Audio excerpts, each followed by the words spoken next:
Qarşıdan bayram günləri gəlir. Novruz bayramı süfrələri zəngin və müxtəlif təamlara malik olsa da, düzgün qidalanmadıqda sağlamlıq üçün fəsadlar yarana bilər. Bayram günlərində qidalanma rejiminin pozulması həzm problemlərinə və digər narahatlıqlara səbəb ola bilər. Mütəxəssislər isə bunun qarşısını almaq üçün müəyyən məqamlara xüsusi diqqət yetirməyi tövsiyə edirlər. Hər şeydən öncə bayram günlərində qidalanmanın optimal rejiminə və balanslaşdırılmış qidalanmaya diqqət edilməlidir. Yəni gün ərzində az miqdarda porsiyalarla qidalanmaq tövsiyə olunur və eyni zamanda bilirik ki, orqanizmimizin gündəlik olaraq yağ, zülal, karbohidrat ehtiyacı ödənilməlidir.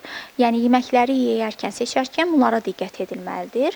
Məsələn, zülal tərkibli yeməklərə üstünlük verildikdə bir çeşid yeməyə üstünlük verilməlidir. Məsələn, balıq əti yeyilibsə və yaxud da toyuq əti yeyilibsə, bunları qarışdırmaq düzgün hesab edilmir.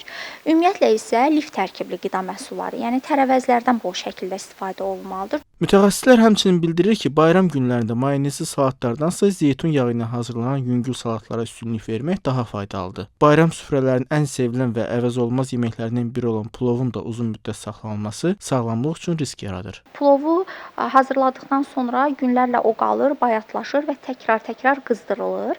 Bu yol verilməzdir, çünki düyünün tərkibində Bacillus cereus adlanan bakteriyalar var və dəfələrlə düyü termiki emala məruz qalması nəticəsində həmin bakteriyaların inkişaf etməsi üçün əlverişli şərait yaranır. Bunu hətta bəzən bayat plovun dadında, təamında müəyyən dəyişikliyin olması nəticəsində də hiss edə bilərik. Bu həmin bakteriyaların fəaliyyətinin nəticəsidir.